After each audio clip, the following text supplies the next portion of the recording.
MUP education में आपका हार्दिक स्वागत है। चलो आज हम मकर संक्रांत इस विषय पर हिंदी निबंध लिखने का प्रयास कराते हैं। परिचय। मकर संक्रांति भारत में मनाए जाने वाले प्रमुख हिंदू त्योहारों में से एक है, जो प्रत्येक वर्ष 14 या 15 जनवरी को मनाया जाता है। यह त्योहार सूर्य के मकर राशि में प्रवेश करने के दिन मनाया जाता है, जिसे उत्तरायण का शुभ आरंभ माना जाता है। यह दिन खासकर किसानों के लिए महत्वपूर्ण होता है, क्योंकि यह फसल की कटाई का समय होता है। इस दिन सूर्य देव की पूजा की जाती है और अच्छे स्वास्थ्य व समृद्धि की कामना की जाती है। मकर संक्रांति का पर्व पूरे देश में बड़े उत्साह से मनाया जाता है, लेकिन यह हर क्षेत्र में अलग अलग नामों और रीति रिवाजों से मनाया जाता है। मकर संक्रांति की महत्वता। मकर संक्रांति का धार्मिक और सांस्कृतिक महत्व है। यह सूर्य के उत्तरायण होने का प्रतीक है, जिसे शुभ माना जाता है। हिंदू कैलेंडर के अनुसार मकर संक्रांति पौष माह में मनाई जाती है, जब सूर्य दक्षिणायन से उत्तरायण की ओर बढ़ता है।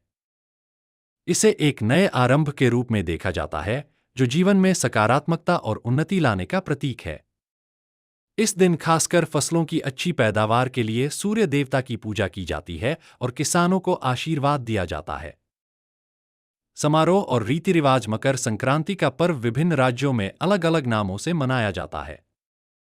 पंजाब और हरियाणा में इसे लोहड़ी, तमिलनाडु में पोंगल, पश्चिम बंगाल में उत्तर संक्रांति, उत्तर प्रदेश और मध्य प्रदेश में खिचड़ी और असम में बिहू कहा जाता है। सभी स्थानों पर सूर्य देव की पूजा होती है और तिल, गुड़, खिचड़ी, तिलागुल जैसे व्यंजनों का सेवन किया जाता है। खासकर इस दिन तिल और गुड़ का महत्व होता है, क्योंकि यह एक दूसरे के प्रति प्रेम और सहयोग का प्रतीक माने जाते हैं।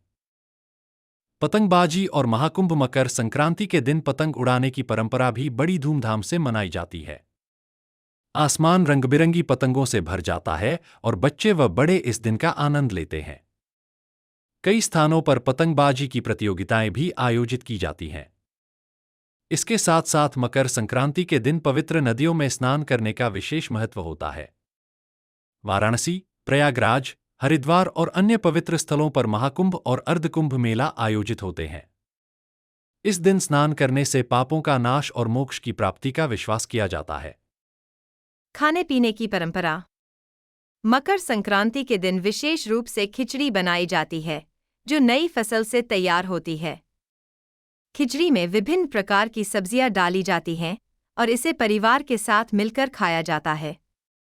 इसके अलावा तिल और गुड़ की मिठाई, तिलागुल और गुड़ की पोली बनाई जाती है, जो इस दिन की विशेषता होती है। दान की परंपरा। मकर संक्रांति के दिन दान देने की भी परंपरा है। विशेष रूप से गरीबों और जरूरतमंदों को तिल, चावल, कपड़े और पैसे दान किए जाते हैं। यह माना जाता है कि इस दिन किए गए दान से पुण्य मिलता है और जीवन में सुख समृद्धि आती है। निष्कर्ष। मकर संक्रांति एक धार्मिक, सांस्कृतिक और सामाजिक महत्व वाला त्योहार है। यह न केवल सूर्य देव की पूजा का अवसर है, बल्कि यह किसानों के लिए एक नया आरंभ और समृद्धि का प्रतीक भी है। इस दिन का उद्देश्य समाज में भाईचारे और प्रेम को बढ़ावा देना है। मकर संक्रांति के दिन पतंगबाजी, दान, पूजा और खुशी के साथ लोग इस त्योहार का आनंद लेते हैं। यह दिन हर किसी के जीवन में नई उम्मीद और खुशियां लेकर आता है। आप अपने विचार आपकी नोटबुक में जरूर लिखें।